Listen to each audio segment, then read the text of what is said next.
Fall semester is inching closer and debates continue on whether school should be held in person or virtually. A local director of mental health services has been helping kids and their parents through the pandemic and is urging transparency from district leaders and flexibility with families' needs. Our Madeline White also spoke with a soon-to-be sixth grader on what this pandemic has been like for her.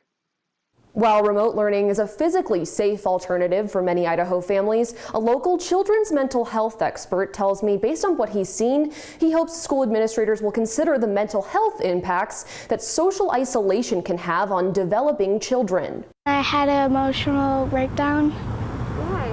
Because I missed all my friends. This student of West Ada School District says she had to do a drive-through fifth grade graduation instead of being with her friends. We were going to sing We Are the Champions. Yeah, and I found out that it had to be different.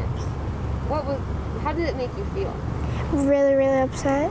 She tells us what these last few months have been like for her. What's your day-to-day like? Boring and even more boring.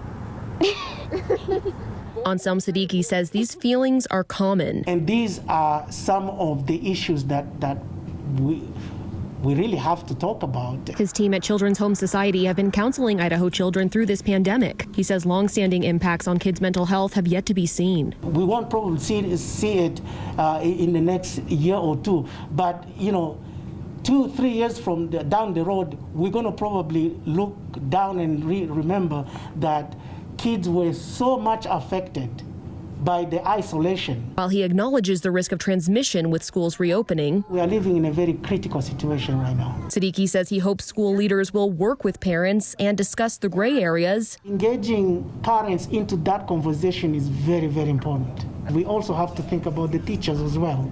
It takes actually all of us to really kind of share ideas, actually. What I don't like is simply people taking just one stand. They say, I'm sticking with my reasoning and that's it, I'm not going to change it. No, we can't do that.